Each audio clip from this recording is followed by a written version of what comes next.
querido concurseiro, minha querida concurseira, a gente está aqui para conversar um pouco sobre a prova de hoje da Polícia Militar do Paraná e do Corpo de Bombeiro Militar do Estado do Paraná, a data do dia 13 de junho de 2021.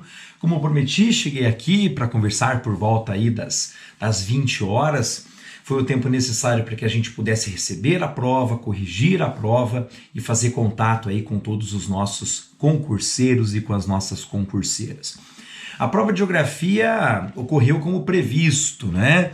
Com apenas uma exceção, que eu vou contar para vocês já já.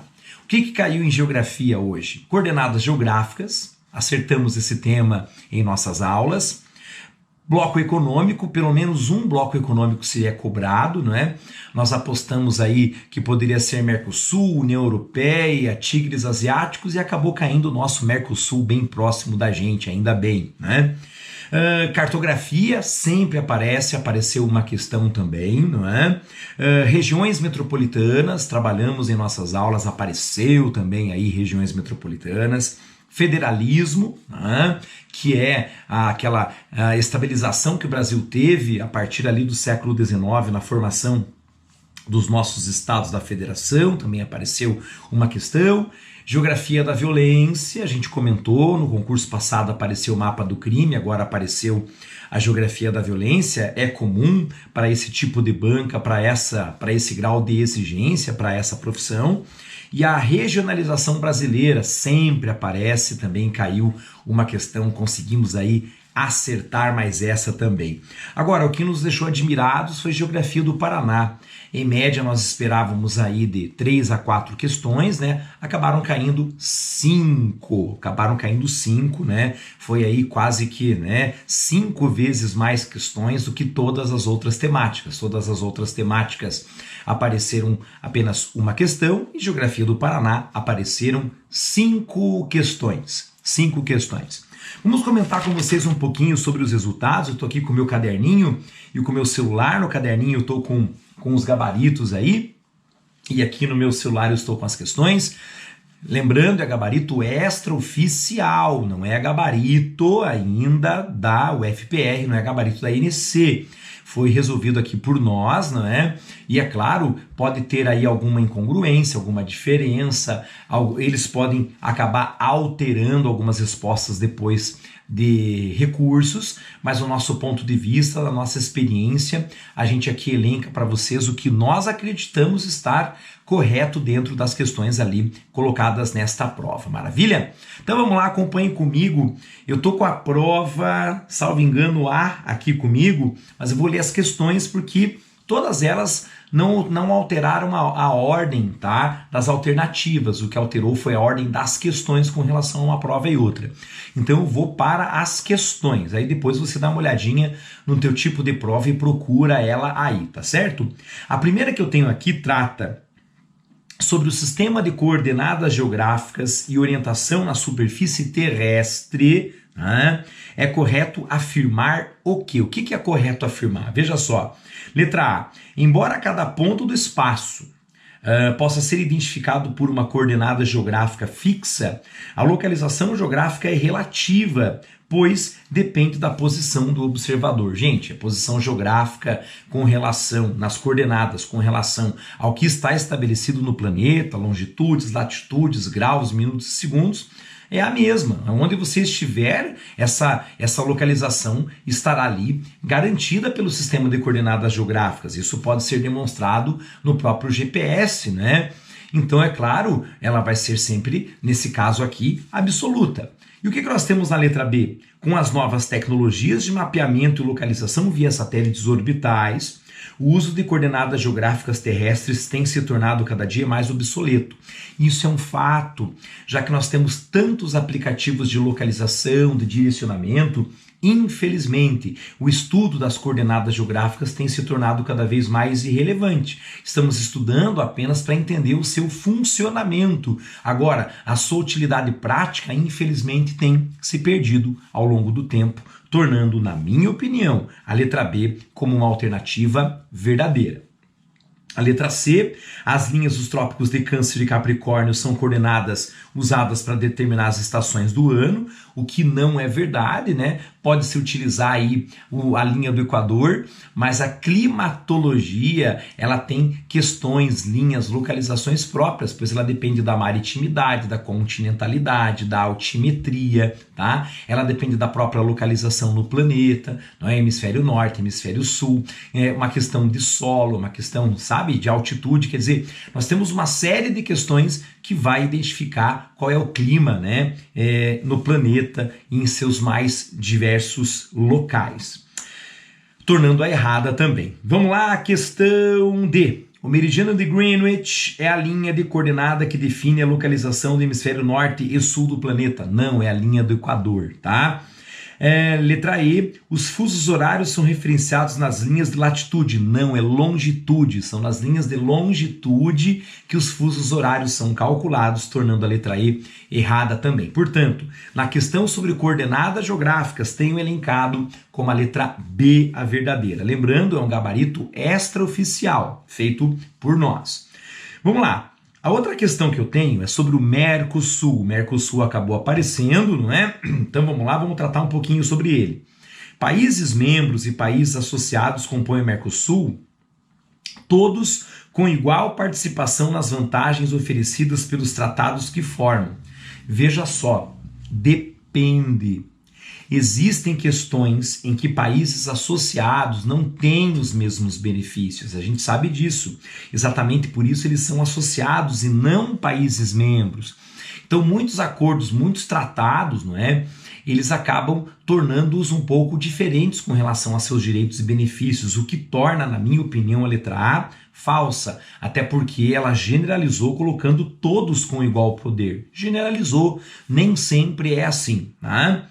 Letra B, seu objetivo é criar uma zona de livre comércio que gradualmente possibilita a integração econômica e social, veja, social e econômica, essa integração tem acontecido, não é? Facilitando a circulação de serviços e produtos e pessoas. É um fato, um emplacamento, uma tentativa frustrada do passado de você tentar uma moeda comum, né? Até se tentou, mas infelizmente a economia desses países ela é muito diferente. Então, no meu ponto de vista, a letra B com relação ao Mercosul é a verdadeira. Na letra C, nos tratados de integração do bloco, o Paraná tem tido destaque na sua proximidade geográfica. Sim, o Paraná tem destaque, né? Proximidade com a Argentina, sim. Paraguai, sim. Uruguai, não. O Uruguai está longe da gente, não faz fronteira com o Paraná, torna a letra C falsa. Letra D, a exemplo da Comunidade Europeia, né? O Mercosul tem como característica a união econômica e monetária.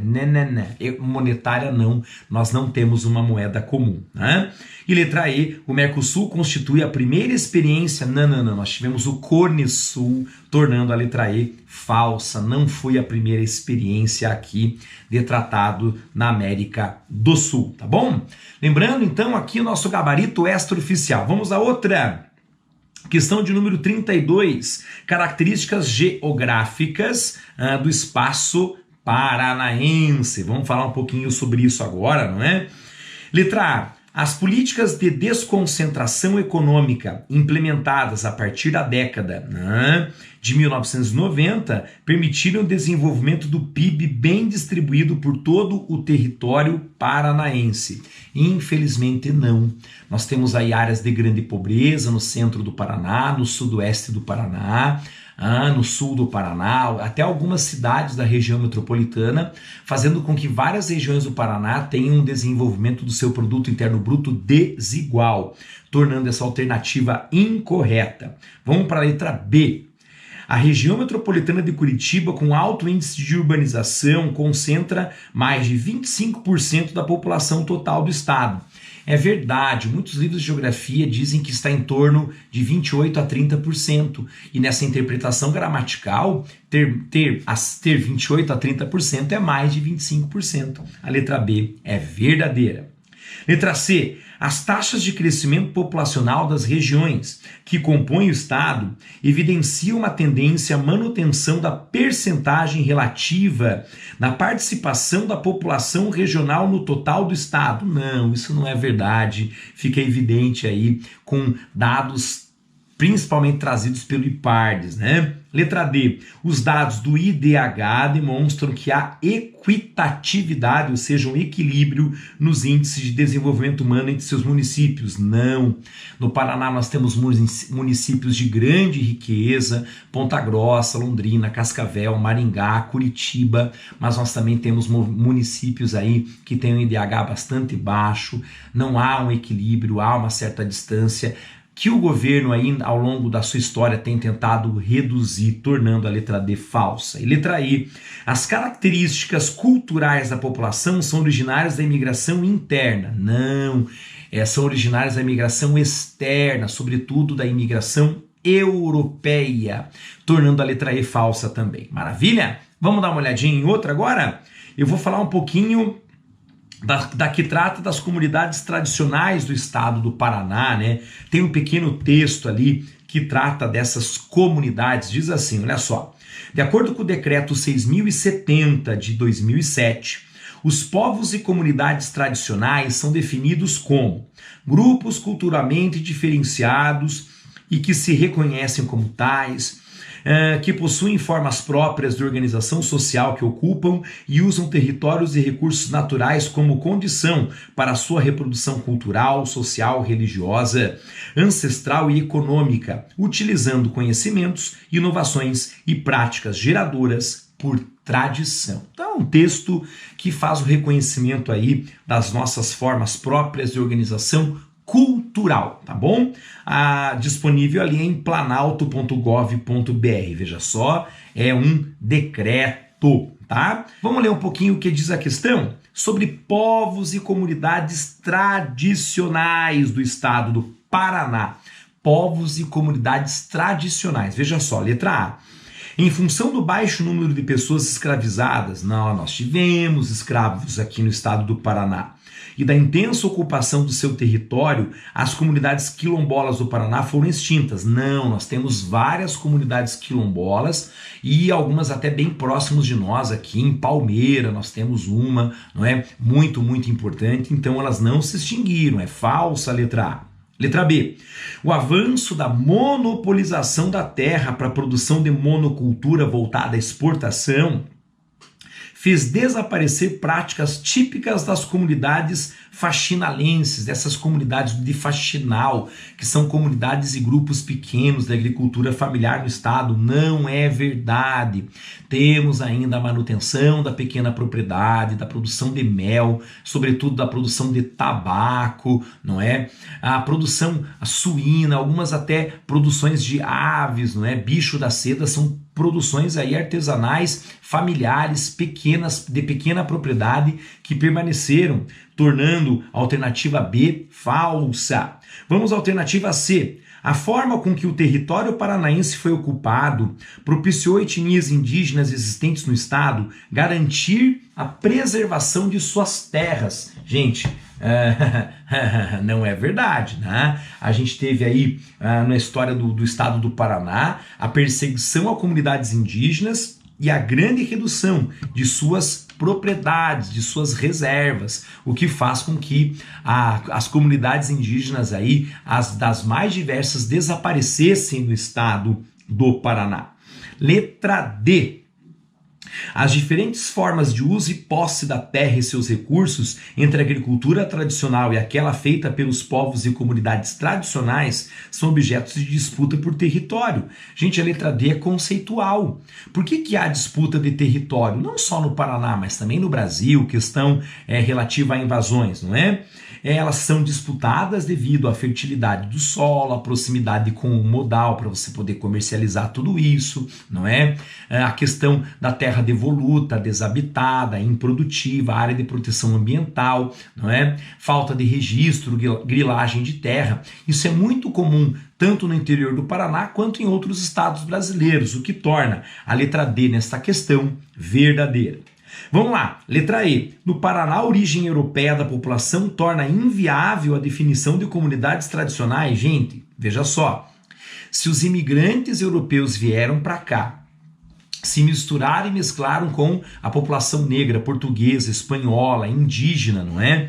E aqui começaram as suas produções, elas não deixam de se tornarem tradicionais por evidência, não é? Portanto, a letra E não condiz com a questão. Vamos à próxima, né? Sobre o processo de urbanização no estado do Paraná. Olha só, o estado do Paraná foi bastante exigido nesta prova, não é? Então diz o seguinte, olha só, letra A. No decorrer da década de 1970, a distribuição da população sofreu uma inversão, chegando em 1980 com a maioria vivendo em cidades. É fato, né? Entre as décadas de 60, 70 e 80, a população rural diminuiu muito e a população urbana aumentou bastante no estado do Paraná, inclusive foi tema aí dos nossos encontros. Verdadeira letra A nessa questão. Letra B. A urbanização da população foi decorrente da taxa de natalidade maior nas áreas urbanas do que nas áreas rurais. Se você pensar no período anterior a 1980 e 1970, a taxa de natalidade nas zonas rurais do estado do Paraná era muito maior do que na zona urbana, o que não condiz aqui com a questão, né?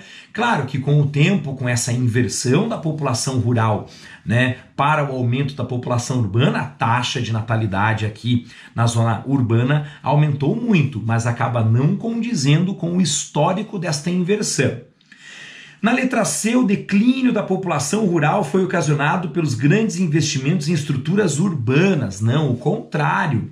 O declínio da população, não digo o contrário, mas eu digo que o declínio da população rural se deu com grandes investimentos na área de tecnologia, na agricultura, tá certo? Tornando falsa esta alternativa. Vamos lá, letra B. A migração interna alterou profundamente a densidade demográfica do estado, sobretudo a partir dos anos 80. Gente, foi a migração, né? A migração de outras regiões, não foi uma migração localizada dentro do território paranaense. Nós tivemos aqui um grande número de imigrantes que vieram de outras regiões, de outros estados, tal, que não condiz com a questão. Letra E, a migração fez com que a distribuição da população paranaense encontrasse equilíbrio entre zona urbana e rural. A partir da década de 80, esse equilíbrio mudou bastante, há um desequilíbrio. A população urbana paranaense é muito maior do que a população rural, o que torna a alternativa E falsa também. Maravilha? Vamos dar uma olhadinha na próxima, florestas do Paraná. Olha só, até mesmo sobre florestas, esta prova perguntou, foi super abrangente no que tange aí a questão do estado do Paraná. Deixa eu ver bonitinho ali, legal, olha só. Letra A, a região norte, o processo de ocupação planejado. Como assim? Processo de ocupação planejado, a questão já começou mal, né? São poucas as regiões do estado do Paraná que tiveram um certo planejamento urbano. Cascavel é um bom exemplo. Agora, nas demais, não entendemos desta maneira. Letra B, a porção regional sul e sudoeste do Paraná tem como característica a ocupação da floresta com araucária. E é fato, a letra B está correta. Com grandes incentivos no governo Manuel Ribas, para que pudesse aumentar a produtividade de madeira, derrubar as matas e florestas como forma de aproveitamento econômico, né? Isso fez com que o Paraná pudesse ser colonizado. E, evidentemente, com esse desmatamento, até um pouco antes, ali no finalzinho do século XIX, nós tivemos a chegada da pecuária, do tropeiro, aqui no estado do Paraná, que precisava ter uma produção complementar para a sobrevida. E ela vem da araucária, tornando esta alternativa verdadeira, a letra B. Letra C, a homogeneidade da floresta original na porção sul. Quer dizer, na porção sul, a nossa floresta é homogênea, a gente tem campos limpos, a gente tem araucária, tem Mata Atlântica, tem uma porção de Serra do Mar, tem uma porção litorânea, não é tão homogêneo assim, né? Semelhança climática regional, Paraná tem climas e subclimas, o que torna a letra C falsa. Vamos lá, letra D. Lembrando, é gabarito extraoficial, tô passando super rapidinho, porque eu quero que você revise rápido, porque você tem as outras disciplinas para poder revisar. Acompanha comigo a letra D.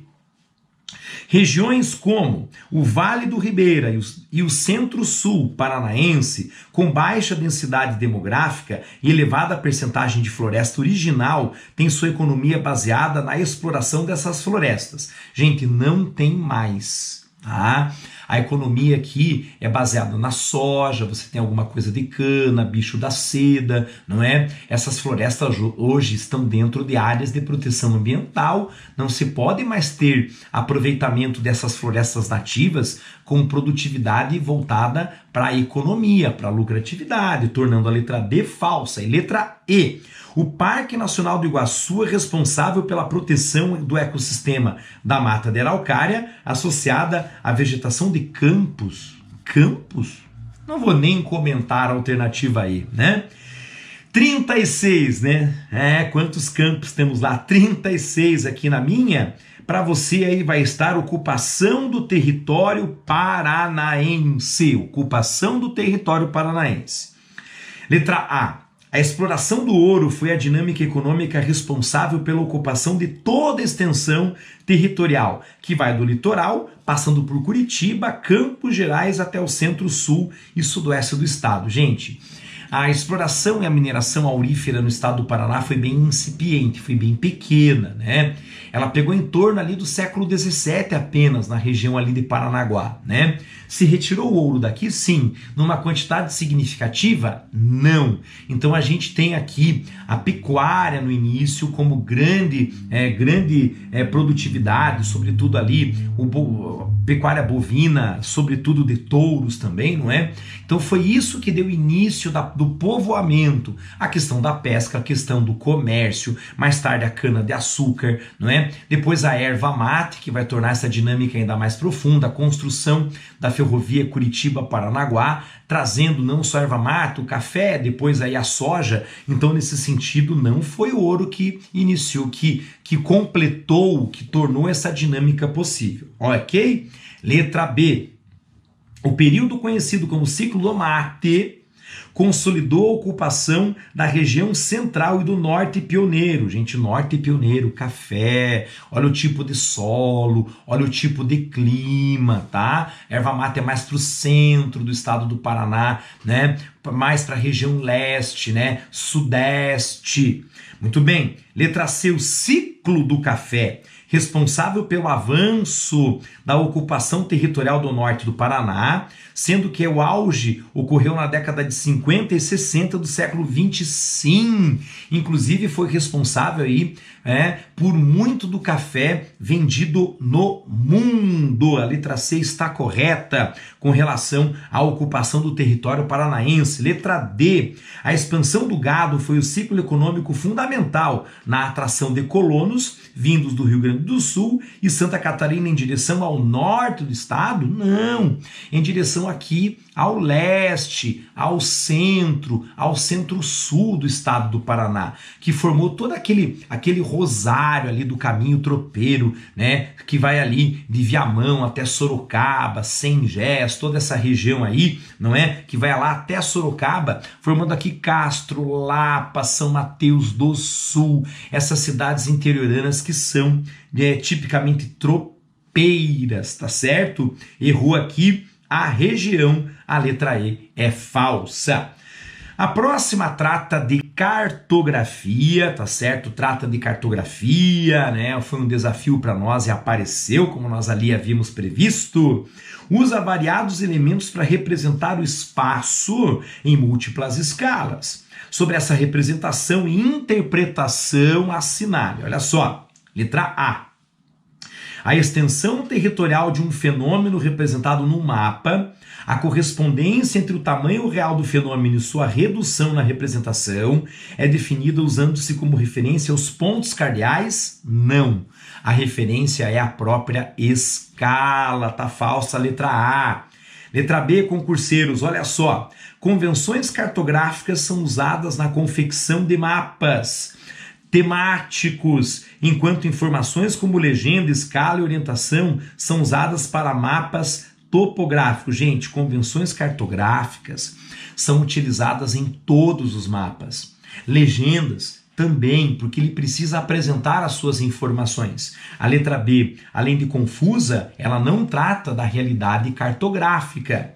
Letra C, o uso de diferentes escalas para a representação de um mesmo espaço tem como referência o tipo do uso ao qual o mapa se destina. Olha só, por um lado tem, só que ele está confundindo aqui o conceito de escala com o conceito de cartografia temática, o que torna a letra C também, ao mesmo tempo, confusa com relação a isso, portanto, colocaremos aqui uma falsidade para essa questão. Letra D.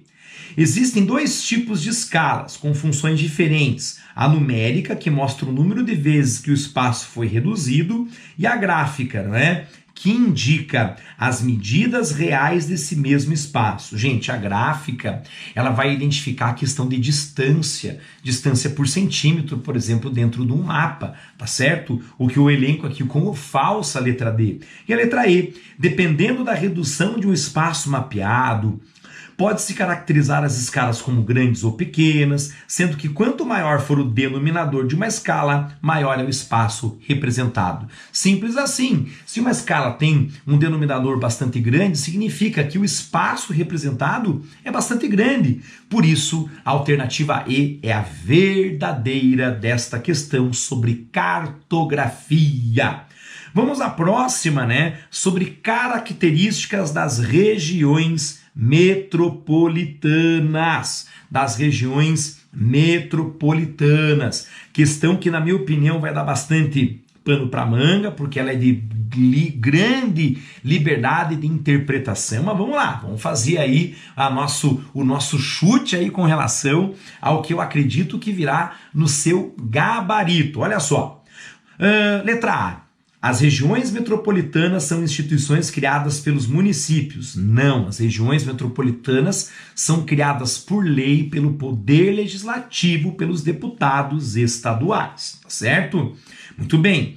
Letra B. No total da população brasileira, a percentagem de habitantes das regiões metropolitanas é reduzida. Não. A maior parte das populações brasileiras encontra-se dentro de cidades de regiões metropolitanas espalhadas pelo Brasil. A letra B é falsa.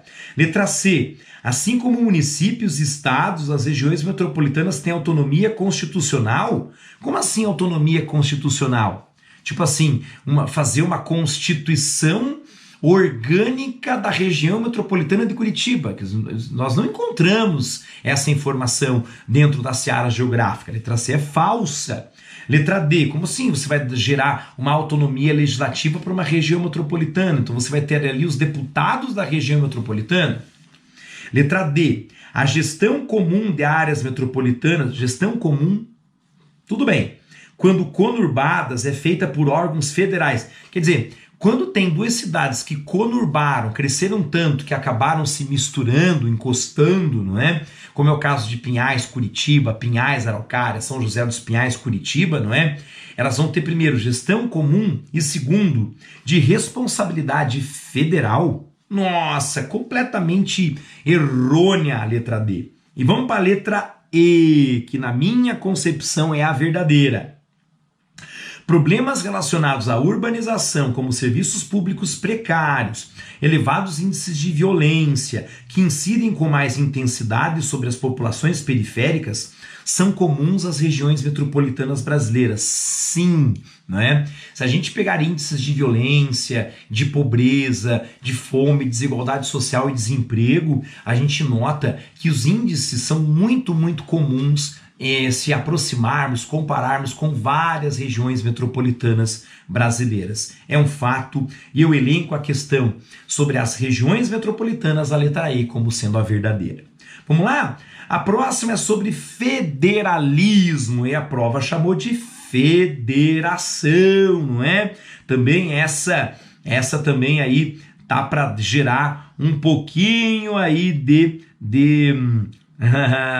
polêmica, na minha opinião, mas vamos lá, Vamos lá que nós vamos sobreviver. A Constituição do Brasil, como Estado democrático, implica o reconhecimento ao direito legítimo de movimentos de independência regional, como o Sul é meu país, por exemplo. Não. A Constituição veda, é proibido, é crime de lesa pátria esse tipo de campanha separatista. A nossa Constituição proíbe. Letra B. A organização do Brasil como federação implica na repartição espacial do poder, isto é, os membros federados possuem autonomia uns em relação aos outros nos termos constitucionais. Sim, porque o IBGE, quando separou, né? O IBGE, por exemplo, quando separou ali as regiões, foi apenas por uma forma de organização, porque os entes federados, eles têm sua autonomia, não é? E está estabelecido dentro da Constituição até quais limites eles podem legislar, por exemplo, dentro desta autonomia federativa, o que torna, na minha opinião, a alternativa B verdadeira. Alternativa C. A autonomia dos municípios brasileiros como parte integrante da federação faz com que a criação de leis próprias deva ser autorizada pelas unidades federadas. Não. Quem elenca até onde fica, né, por exemplo, a legislação dos municípios, que é residual, é a Constituição que vai elencar até onde os municípios podem legislar. Letra C é falsa. Letra D. Na Federação Brasileira, os Estados federados têm soberania. Não, só a União tem soberania. Não, os Estados não têm soberania. Nós não somos os Estados Unidos. Letra E. Esse sistema político foi criado com o fim do Império em 1889, quando províncias uniram-se como federação, conservando suas soberanias. Não, quem é Estados soberanos é nos Estados Unidos, gente. No Brasil nós não temos essa soberania. A União é soberana, os Estados têm alguma autonomia elencada na Constituição, tornando a questão da Federação Brasileira, letra B, alternativa correta no nosso gabarito extraoficial, meu querido concurseiro, minha querida concurseira. Vamos à questão agora de número 40 para mim, para vocês, eu não sei, depende da prova que você está, né? Características populacionais. Características populacionais, deixa eu ver, em uma prova acabou aparecendo na 38, por exemplo, na minha apareceu na 40, né? A ordem aí das alternativas foi a mesma, eles apenas embaralharam as questões. Maravilha? Vamos lá? Diz o seguinte... sobre as características populacionais do espaço urbano e sua relação com a geografia da violência. Olha só, prova passada, mapa do crime, agora a geografia da violência. É correto afirmar que, alternativa A, o fenômeno da violência está ligado a comportamentos sociais típicos de habitantes de periferia. Bem preconceituosa, né? É só habitantes moradores de periferia que você pode rotular como geradores de violência. Gente, a violência também existe em espaços mais ricos, em espaços mais nobres, não é? Letra B. Há um padrão espacial nos tipos de crime evidenciados nas cidades brasileiras que independe da localização, do sexo e da faixa etária. Na verdade, localização, assim, a criminalidade ela é meio democrática, ela acontece, né, abre aspas para democrática, em espaços ricos, pobres, periféricos e centrais. Agora, com relação a sexo, ela é muito maior entre homens, sobretudo da faixa etária de 16 a 25 anos, é o número que vem lá do IBGE. Então, nesse sentido, a alternativa B é falsa, porque ela está negando essa possibilidade. Letra C. Os índices de violência, particularmente de homicídios, acompanham índices étnicos. Olha só, mais uma questão discriminatória, né? O índice de violência, de assassinato acompanhando etnia, né? Aquilo que nós chamávamos de raça no século passado. Ela foi discriminatória. Claro que ela não elencou qual etnia, mas ela descriminalizou, né? Letra D. No Brasil, a violência está em grande parte associada ao espaço habitado. e as características étnicas e sociais das pessoas desse espaço. Sim, isso é comum de acontecer, sobretudo no espaço habitado, e populações que infelizmente estão à margem da sociedade desde as eras coloniais, como a população afrodescendente que ficou nesse determinado espaço. A letra D, ela é conceitual, apesar de sociologicamente a gente poder torná-la discutível, na geografia ela é bastante utilizada, a letra D é verdadeira. Letra E, a incidência de índices maiores de violência sobre espaços geográficos de condições socioeconômicas mais favoráveis. Não. Tem violência no espaço favorável, que é rico, e no periférico, que é pobre. Mas a gente sabe que a incidência da violência em espaços desfavoráveis é maior. Portanto, a letra E é falsa. É uma questão de pura estatística. E vamos à última questão aqui que trata do nosso querido IBGE, não é? Que trata, vamos ler essa questão, achei ela fantástica. Ela diz assim, né? Segundo o Instituto Brasileiro de Geografia e Estatística, o Brasil é dividido em grandes regiões. Sobre a regionalização brasileira, é correto afirmar que, olha só que coisa linda, né? Letra A. A divisão das 5 regiões foi baseada nas características naturais, como vegetação, relevo, motivo pelo qual essas regiões têm a mesma configuração desde a sua criação. Claro que não. Quando as regiões foram criadas na era ali Getúlio Vargas, não é? Tempos depois a gente teve o nascimento do Amapá, do Tocantins, teve Mato Grosso do Sul muito anteriormente. Então elas passaram por algumas alterações, sim, tornando a letra A falsa. Letra B. O Paraná faz parte da região sul por critérios econômicos, embora a sua formação social e territorial seja semelhante a Minas e São Paulo. Territorial até pode ser, mas social não. A formação mineira e paulista, ela vem de bandeirantes, ela vem de imigrantes portugueses, espanhóis, né? Da vinda da catequização jesuítica e tal. A nossa aqui no estado do Paraná é da imigração europeia polonesa, ucraniana, alemã, tivemos asiática com japoneses, não é? Então, nesse sentido, ela se difere um pouco de São Paulo e do Rio e se aproxima mais de Santa Catarina ou do Rio Grande do Sul. É mentira a letra B. Letra C. Dinâmicas sociais e econômicas podem ser captadas com base em dados coletados em escala local e agrupadas em escalas superiores, como a escala das grandes regiões. A letra C pode até ter um certo fundamento, mas ela contextualiza de forma muito precária o conceito de região metropolitana, o conceito aqui não é de regionalização brasileira das nossas 5 regiões, ela não contextualiza como esperado. Letra D, olha só, políticas públicas na escala municipal têm a eficiência comprometida quando se baseiam em dados coletados em escala regional, pois há uma diferença de extensão geográfica entre escala local e regional. A letra D está dizendo assim, se você pega um estudo, por exemplo, de IDH da região sudeste e compara de repente com municípios que estão localizados no interior do Espírito Santo, por exemplo, os números vão ser discrepantes. Quer dizer, não é porque a economia da região sul tem um certo índice que algumas cidades do interior do Paraná terão os mesmos. Então a letra D está certa, tá? Não podemos estudar os índices dos municípios comparados com a região geográfica ali estabelecida. Corretíssima a letra D.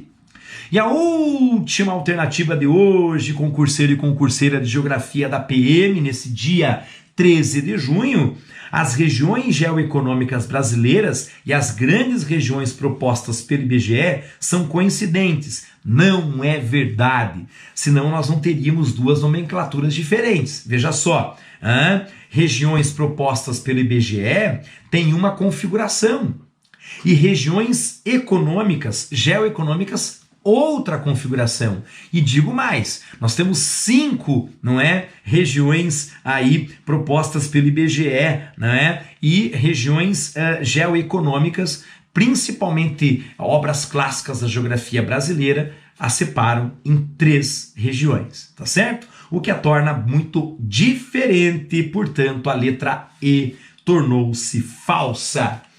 Meninos e meninas, espero ter tirado suas dúvidas. Eu lembro que são questões que acabaram de sair da prova, tá certo? É um gabarito extraoficial montado aqui por nós. Pode haver discrepâncias, diferenças com aquilo que a Federal vai apresentar agora nos próximos dias. E é claro, durante a semana ainda haverá recursos. E os recursos, até o fim da semana que vem, podem ainda alterar uma ou outra resposta no decorrer do processo. Mas por enquanto, espero que você tenha se animado com relação ao gabarito que apresentei aqui. A todos o meu muito obrigado, forte abraço, um bom descanso, já que todos vocês merecem bastante. Tchau!